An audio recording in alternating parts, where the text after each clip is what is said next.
Ladies and gentlemen, good day and welcome to the Q4 FY'24 earnings conference call of Torrent Pharma. As a reminder, all participant lines will be in the listen-only mode. There will be an opportunity for you to ask questions after the presentation concludes. Should you need assistance during this conference, please signal an operator by pressing star and then 0 on your touchtone phone. Please note that this conference is being recorded.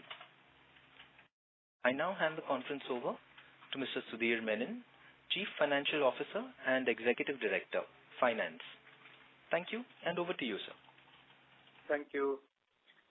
Good evening to all, and thank you for joining us for the fourth quarter earnings call for FY'24.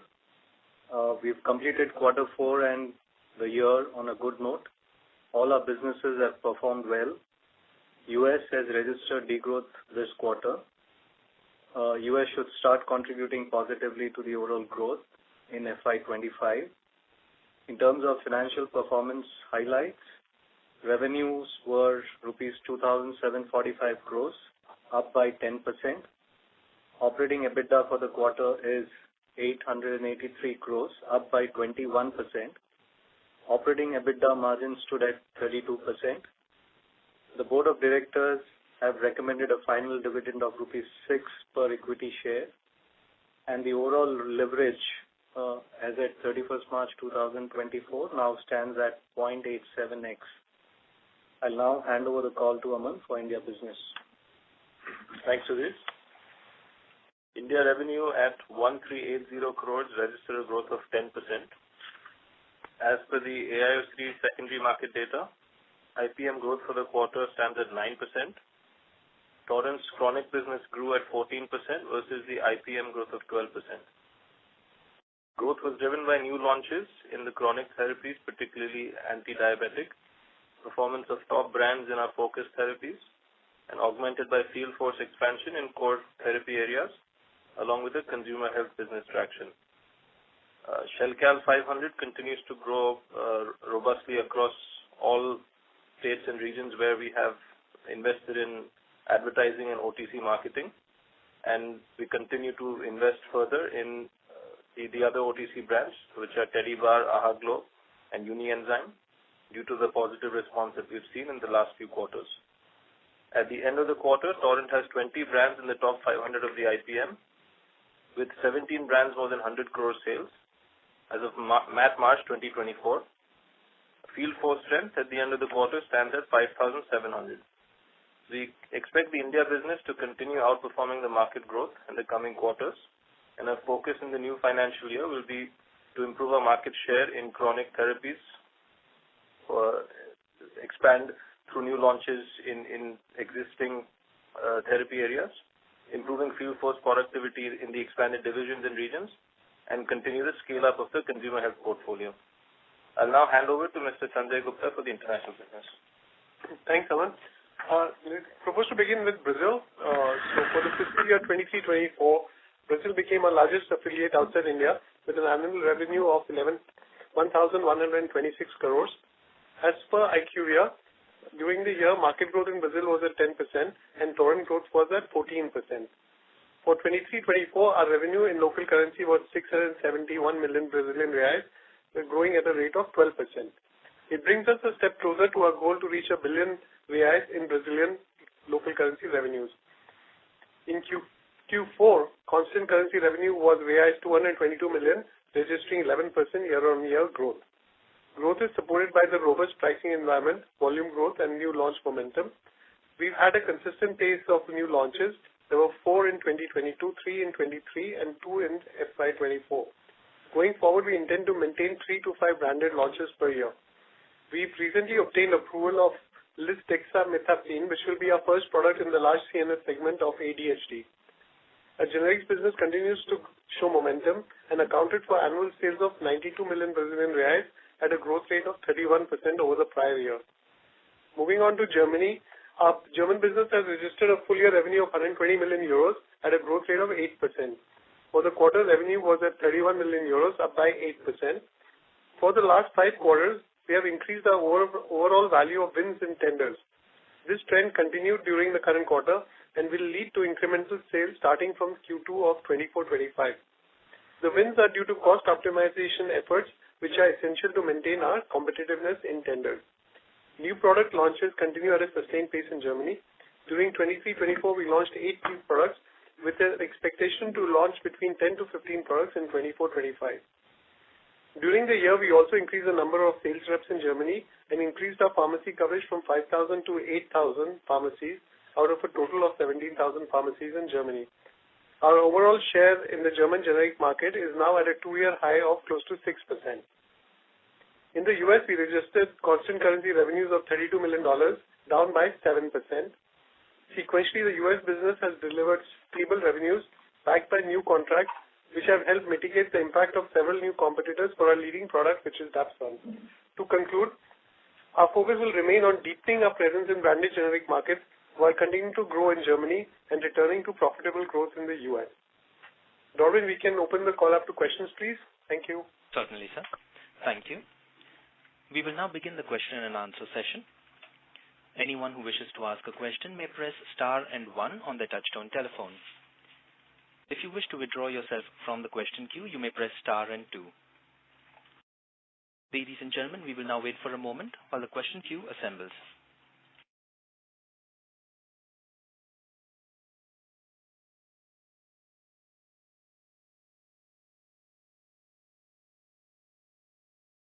We have the first question from the line of Damayanti Kerai from HSBC. Please go ahead. Hi, good evening, and thank you for the opportunity. My first question is on India business. So you ended the year at 14% growth. So how should we look at growth trajectory in FY'25 from this high base? And if you can also talk a bit about the key growth drivers in terms of price, volume, or contribution.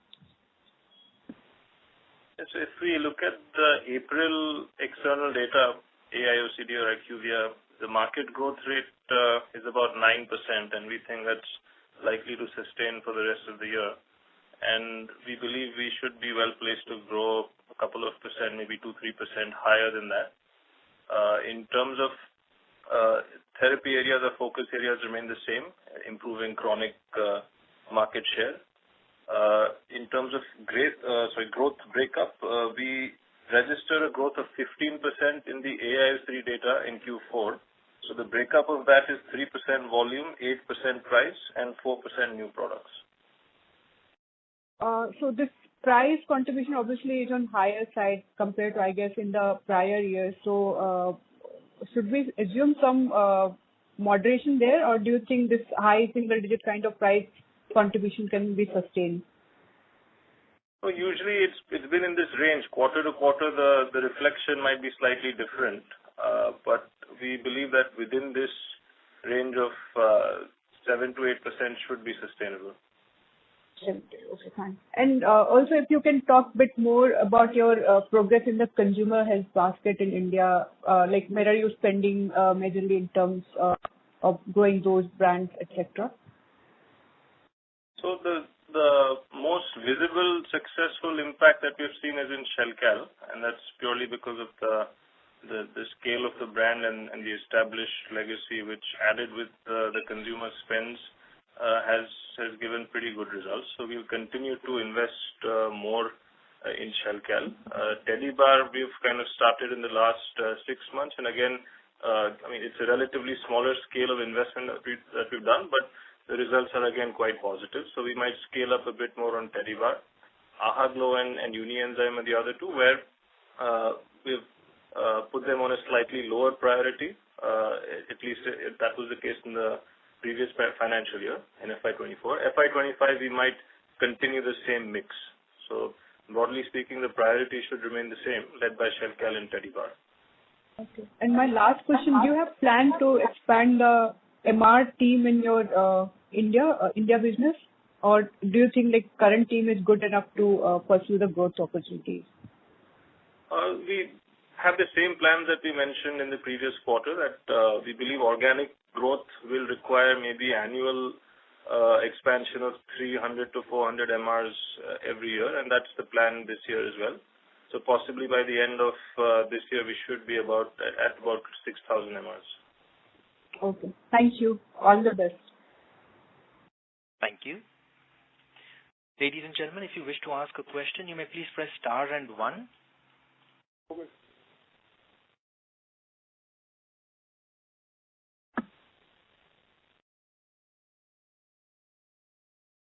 The next question is from the line of Neha Masuria from Bank of America. Please go ahead. Yeah, hi. Thanks for taking my question. First, Sanjay, on the Brazil business, obviously we have seen a pretty good growth this year. I know you've mentioned in the past you're launching more products.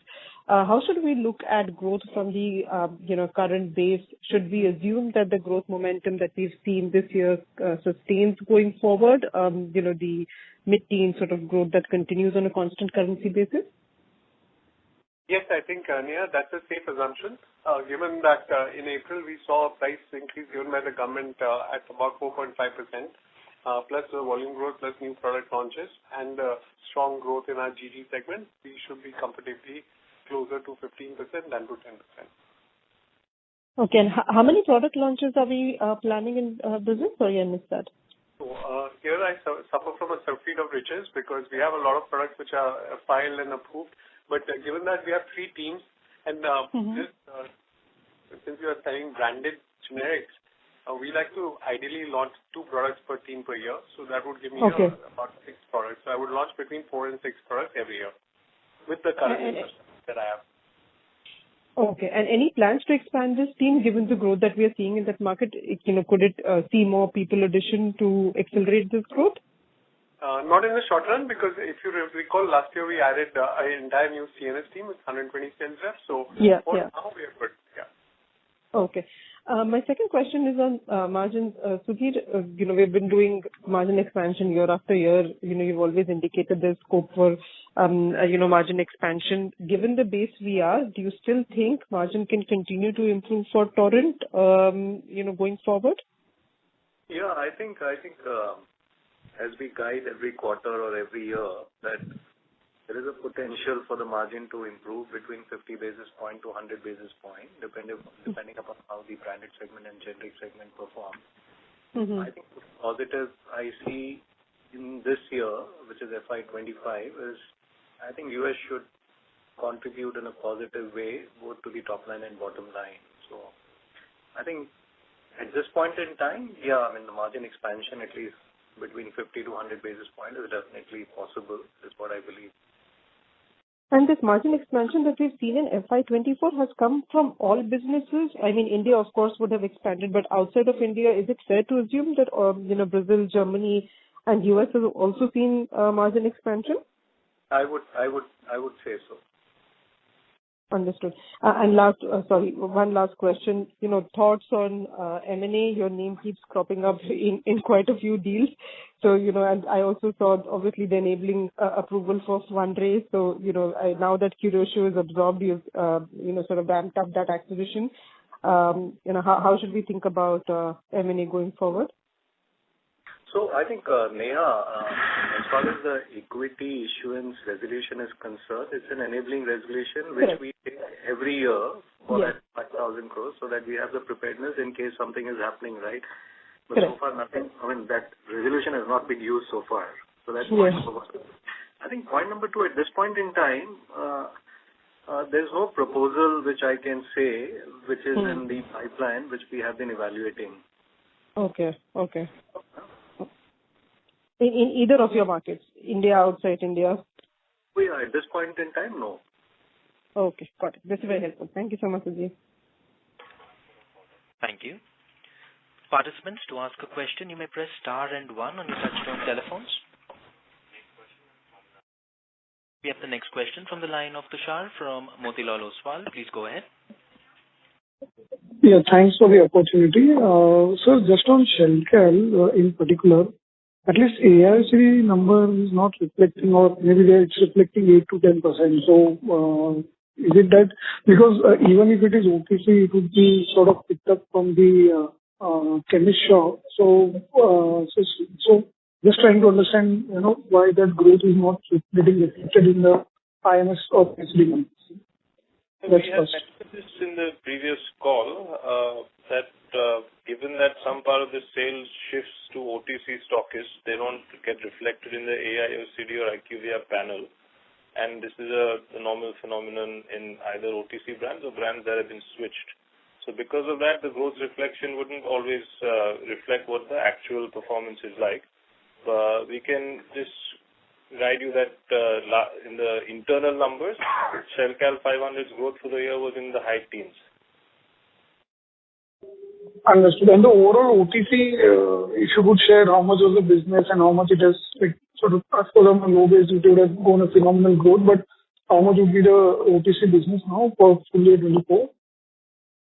So we're not looking at it separately because we have still continued some of the brands in the prescription side as well. So we haven't separated the whole OTC basket into a separate division or separate entity. We look at it still as a combined sales contribution in RX plus OTC. It's just that the spends are looked at separately. So we're investing in consumer plus the prescription spends as well.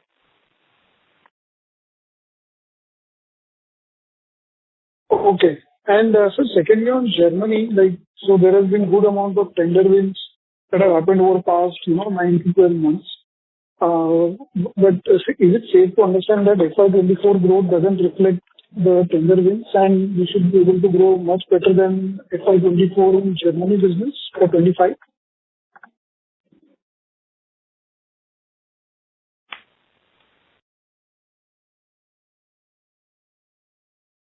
Can you repeat the question again, please?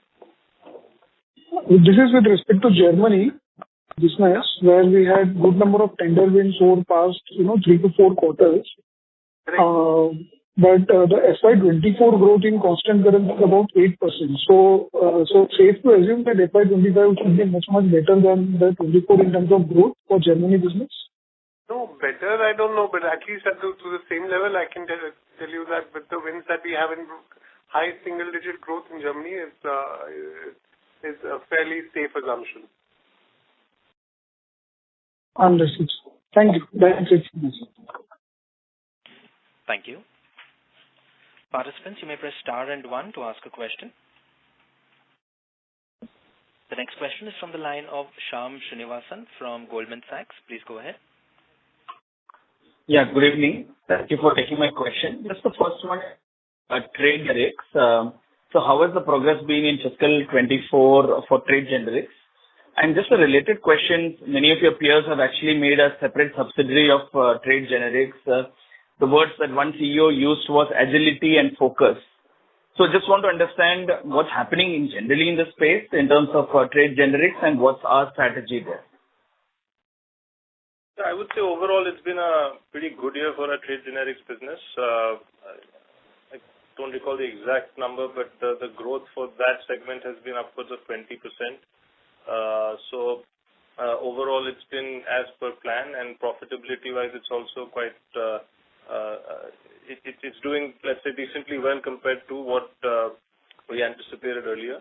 That's because we've been focusing on brands which have been shifted from the RX side to the trade generic side, so there's an inherent kind of demand that's being capitalized on further. In terms of shifting to separate entities, we don't have any plans to do so right now. I think for that we would probably want to be at a much bigger scale than we are right now. And we had also mentioned this earlier that we don't anticipate this to be a larger segment of the overall business compared to the current scale, which is at 2.5 to 3%. And we think this high growth should continue for at least this financial year and maybe the next financial year, after which it should start tapering down. Aman, just on the market, just the fact that why are some of these companies attempting to do a subsidy, is just a scale point? Or you think you're seeing competitive intensity in the space pick up? Well, that would be hard to comment on, but obviously other companies have been looking at this space aggressively as well, and which way each company has been approaching it may be different, but can't comment on why that would have happened in other companies' cases. Yeah, sorry, and the last question on this trade generic. There was this notion that, trade generics may tend to impact acute volumes more, and which is why IPM volumes have been generally weaker. But what stops even chronic volumes to also be impacted by trade generics? Is there any impediment that prevents even chronic volumes to start moving towards trade generics? Yeah, we have tried it ourselves and we've struggled to gain any traction. So we haven't added many more products in the chronic space. There could be various reasons for that. One is generally that acute is a very short-lived prescription. So every time there is a new acute patient, there would be a new need for a new product or a new brand, and that's where your chance of that change is higher. But overall, in the chronic space, we still believe that it's difficult to get higher share of generics. In that sense, I don't see the IPM getting impacted, in the chronic space because of trade generics. We continue to believe that all the segments will have their own space. Trade generics will grow at its pace, branded will grow at its pace, and that's been playing out in our case, and we've been seeing that in the market numbers. And I think this year's April data at least shows as well that there isn't really any that kind of impact on branded volumes because of trade generics. Helpful. My last question is on the US business. Opening remarks, I think, Sudhir, you mentioned that, we are foreseeing growth in the US after many years of decline. So what are the drivers of it? Is it new launches? Is it lower price erosion? And general outlook on the US business in terms of a medium to longer term, how committed are we to maintain or sustain and maybe grow this business as well? Thank you. I'll take the question. So firstly, the reason for why we anticipate growth is we expect about 8 on-time approvals this coming year. So depending upon what products get approved, we expect a positive revenue momentum. So out of the 8, the first one is already launched. There's 7 more, depending upon which month, etc., they get approved. We think they can, at least 3-4 of them can generate material revenues for us. And in terms of US business, we remain committed. We are not disproportionately committed to the US business. It's one of the 4 growth drivers that we have, along with India, Germany, and Brazil. But we have no plans of decreasing our commitment to the US market. On the contrary, we are looking away because our plants have been cleared except for Indrad. All other plants are FDA cleared right now. They all have no action indicated. So I think, and our pipeline and external business development efforts are ramping up. So I think over the medium term, we would anticipate a business of say $250 to $300 million if as new product launches come in. So we prioritize it along with us. I mean, India is of course our top priority, but Brazil, Germany, and the US are on equal footing. So no plans to scale down. Thank you, and all the best. Thank you. Participants, if you wish to ask questions, you may press star and 1 on your touchtone telephones at this time. We have the next question from the line of Harsh Bhatia from Bandhan Asset Management. Please go ahead. Yeah, hi sir. Good evening. Am I audible? Yes. Yeah, thanks. Just 2 quick ones. One, if at all that's possible for the Brazil, in terms of the constant currency growth, the 12-13% that we've reported in this year,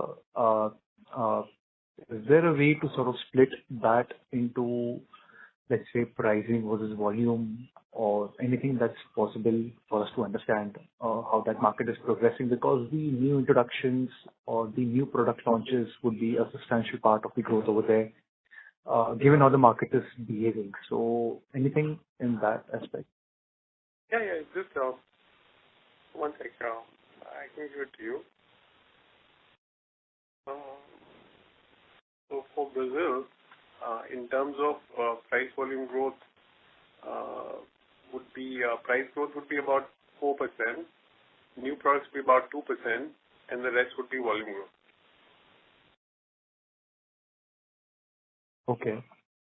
Okay. And you mentioned in your previous comments that Brazil should possibly do sort of a 14-15% growth, if I'm not wrong, in FY'25. Correct. Okay. Okay. And lastly, in terms of the margins, just to sort of better understand the 50-100 bits potential. I think so last quarter you made a comment that Brazil operating leverage in Brazil is higher as compared to the India potential to that extent. So if you could tier it or bucket it categorically to help us better understand that margin improvement, also keeping in mind the OTC part of the India business, how important that is once it scales up to a certain level. I understand that these are already large products to that extent, and you might be adding more and more products. But I'm just trying to understand that margin movement, if at all, and that OTC is an important part, or you still feel that a large part of it continues to be the Brazil division. Yeah, I'll take that question. So I think from a margin improvement perspective or guidance, which we've given, 50 to 100 basis points, assumes all the incremental spend which we are planning for FY'25 for the consumer health segment. So that's point number one. I think point number two, when we say 50 to 100 basis points, it's a mix of basically price increases which are taken across all these branded generic segments and certain amount of operating leverage which plays out both in terms of generic markets as well as the branded markets. And add to that, if the new product starts flowing in the US, that should also have a positive impact on the overall profitability. So I think combined all, we feel that 50 to 100 basis points is somewhere we should be able to demonstrate margin improvement. So, if I may, the OTC margins as such are going to be more or less stable because of the incremental investments. So that will not be a part of this overall bucketing as such, or at least would be one of the last criteria because of the investment mode to that extent. Yeah, the only problem is, we are not tracking OTC margins separately because these products which we have selected for the consumer health segment are the ones which are there on the prescription platform as well, right? So as Aman said in this call before, is that expenses is something which we keep on looking at. And the way we track is that wherever we run the programs on these brands from a consumer health segment perspective, we try and compare the growth in these regions versus the other regions where the program is not done. And there we see positive outcomes which are visible. And therefore we feel that the spend is becoming more effective as we go on, even for FY'25. And therefore, whatever we've planned in terms of incremental investment on those 4 or 5 brands which we spoke about, after considering those incremental investment, we still feel that there's room for the margin to improve by 50 to 100 basis points. Sure. Thank you. I'll join back. Thank you. Ladies and gentlemen, if you wish to ask questions, you may please press star and 1.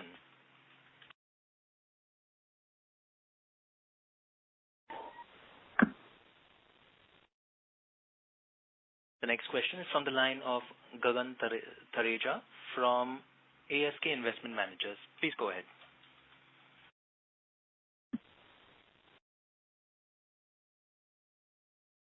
Gagan, the line for you has been unmuted. You may proceed with your question.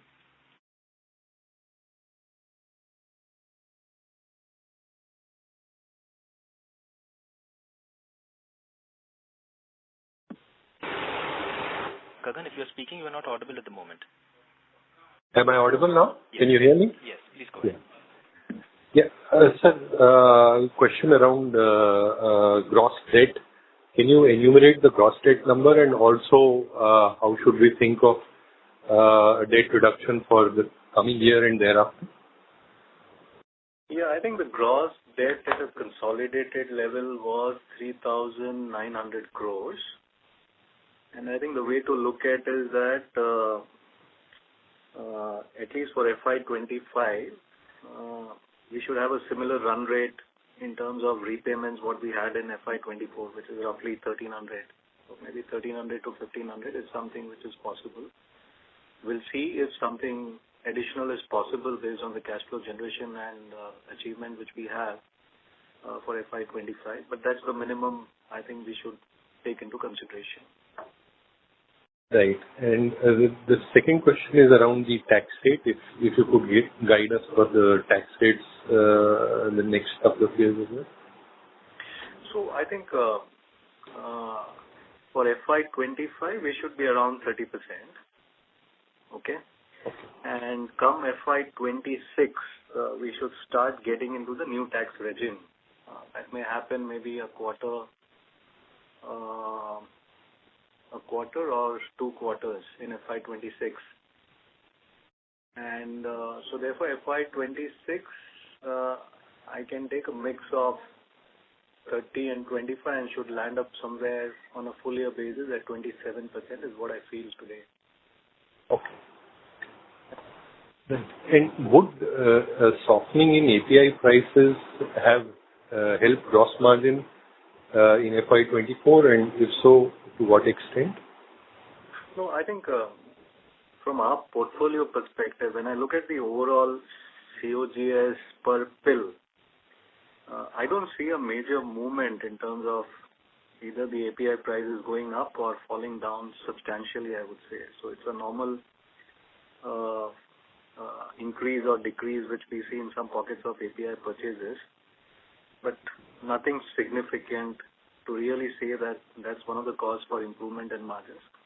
I think the second thing what we've done is in order to become more cost efficient from a Germany portfolio perspective, there's good amount of work which has been done in terms of re-engineering certain processes and looking at alternate API, which has played out from a Germany business perspective. But I think on an overall basis, I won't say it's a significant contributor.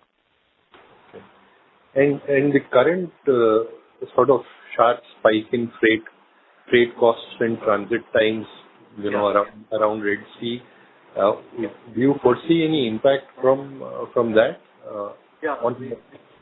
So we have seen an impact coming in Q4. So my freight expenses have gone up by around 10 crores compared to Q3. Okay. And does the increased transit time impact your working capital also? No, not really. In fact, I think FY'24, the underlying working capital has come down from 110 days to 90 days. Yeah. Yes, sir. Final question. The OTC policy is expected to be notified, fairly shortly, if I understand it correctly. How do you see this, leading to an evolution in the India business for Torrent specifically and generally in the market in terms of, offering you newer distribution channels and perhaps, channels with a different business economics? Yeah, so it's unclear yet, what form or final shape it would take, but any such policy, if implemented, would provide an opportunity for brands which are categorized as OTC to increase their reach. So we would obviously be able to capitalize on that. But do you see it making causing a marked benefit to your India portfolio, or do you think it's a development which might on the margin help but not push or move the needle? It may not move the needle that much. It will help, incrementally, but we don't see it changing that much of operational. No significant impact, I would say. Right. Thanks. And on the US pricing environment, do you foresee the next year also to be benign? It's hard to say. It's too far away. I think it's never benign.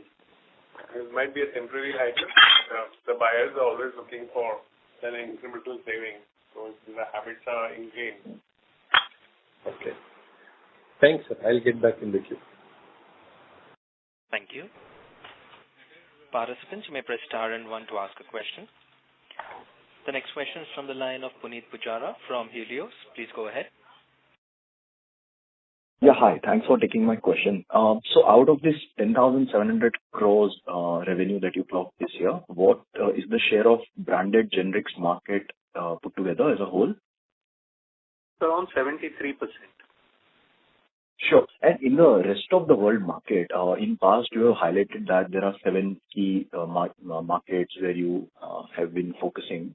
So could you just update about the strategic outlook and the kind of growth that you are expecting in these markets? Because I think this is a while since you spoke on this specific rest of the world markets. So I think historically this the 7 markets which you're talking about has been registering 12 to 13% growth, right? I think probably last year the growth was a little lower because of certain countries having political issues, economic crisis, and so on and so forth. But I think things are now settling down, and I think the outlook for that market should be 12 to 13% growth continuing over the next 2 to 3 years. Sure. And a very quick one. What is the revenue from this rest of the world market for the year? So those 7 markets you're talking about, right? I mean, which is Philippines, Malaysia, Nepal, and all, right? I meant for the ROW markets as a whole, which we used to report earlier as a separate line item. Right. So I think that's around 85 million, I would say. 85 million. Yeah, 85 million around. Sure. That answers my question. I will join back with you. Sure. Thank you. Ladies and gentlemen, to ask a question, you may press star and 1. The next question comes from the line of Dhaval Khat from Jefferies. Please go ahead. Hi, sir. You are increasingly sounding bullish towards your US business. So will that entail some increase in R&D? What's the outlook for R&D? And out of the total R&D, ballpark, how much is towards US? No, I think that's the wrong impression that you got, that we are very bullish on US business. I think from our perspective, we wanted to at least make US business profitable, right? I mean, that's the journey or objective which we have taken over the next 2 to 3 years. And how it helps is that since the plans are cleared and there's some amount of pipeline which we see playing out over the next 2 to 3 years, what we meant is the growth momentum should start as far as US is concerned. And within this pipeline or approval, which is going to flow over the next 2 to 3 years, we feel there could be an opportunity to make reasonable amount of revenues and profits in terms of those products getting approved on time. So therefore, US, which has been negative so far, will start contributing positively to the overall top line and bottom line. For example, if you look at Q4, our overall growth is 10%. Ex of US, the growth is around 12%. So at least the US, which has been contributing negatively, at least from FY'25, we should see a positive momentum and therefore a better growth on an overall basis. So that's something which we were trying to convey. Okay. And on India business, top players, large players in India, they are increasingly moving towards, differentiated products like launching in-licensed patented product, launching biosimilars. So, can you subjectively give some, initiatives that we are taking, and what's in our pipeline, in terms of differentiated products, niche products, which can stand out in India market? I mean, most of the business is driven with the patent expiration pipeline, where we have been in the top 3 ranks in almost every launch in the last 2 years. And that's been really our focus on maximizing market share. In terms of differentiated products, we have also been looking at licensing. Last 1 year, we've had 2 deals both in the chronic space. Both are doing quite well. We continue to look at more licensing deals and should hope to close at least one in the next coming quarters. So our focus remains the same. The biggest kind of growth initiative is to maximize market share in the patent expiration launches, and they should be aided by these licensing deals or licensed products.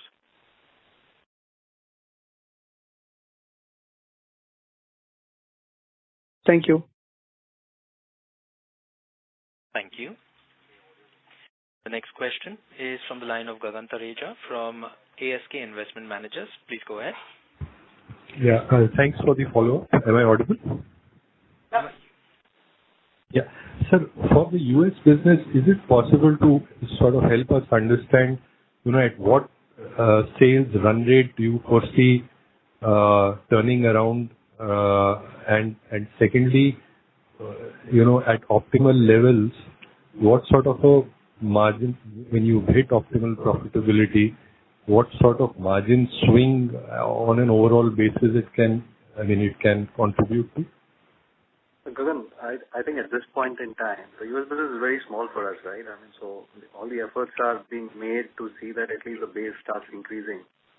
So at this point in time, if you ask me all these questions, it's very difficult for us to really tell you at what point it will be profitable, what is the margin we are aiming at. I think the immediate objective over the next 2 to 3 years is to see, I think, post all the expenses, we get into a positive zone as far as US is concerned. Now that can happen in 2 years, it can happen in 3 years. Maybe at some point where we see positive momentum happening for the US, that would be the right time to talk about those aspirations and when and what margin profile we are looking at based on the pipeline which we are developing. Okay. And you indicated that over the medium term, you aspire to go to 250 to 300 million USD. When you say medium term, is it possible to enumerate it? What's the timeline for this? Yeah, sure. A lot depends upon new launches, right? So in my mind, we're talking about 3 to 5 years time horizon. Okay. Thanks. Thank you. I'll get back in the queue. Thank you. The next question is from the line of Dinesh Pathak from White Oak. Please go ahead. Yeah, thank you. This new OTC policy, whichever form or shape it is currently in, I'm sure you would have been consulted and given your feedback. So if you can just share, what are the key salient points or features that are expected to or are being discussed in this OTC policy? It's out in the public domain, so I think whatever has been the intention is to ensure that OTC brands firstly are safe and only the safe products and safe brands are available for patients or consumers without a prescription. And the other is obviously how can these products reach as many patients or consumers as much as possible. And in looking at in the other markets that we operate, there are other channels that usually are involved in OTC, which are non-chemist. But in our case, the brands that we're looking at they don't really need that additional push because they're predominantly in the chemist channel. So in our case, while we are optimistic that the OTC policy should be beneficial for us and the overall industry as well, it should be an incremental impact and not a significant change. And in our current India portfolio, what is it that Shelcal is OTC or Shelcal is non-OTC right now?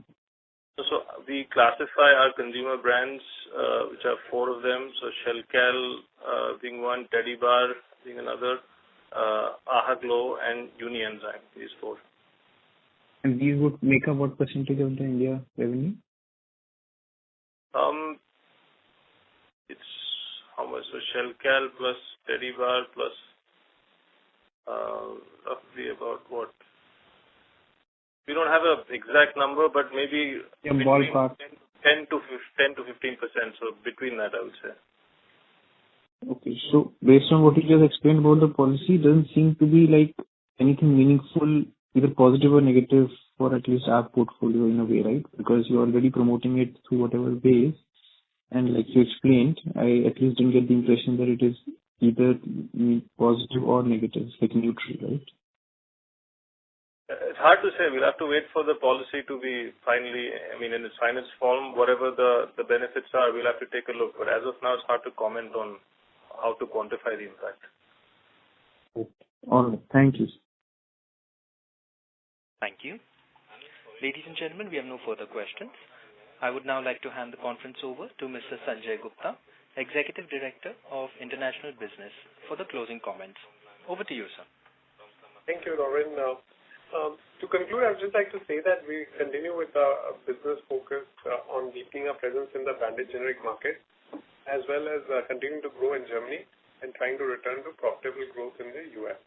Thank you for your interest and your participation in the call today. Bye. Thank you. On behalf of Torrent Pharma Ltd, that concludes this conference. Thank you all for joining us. You may now disconnect your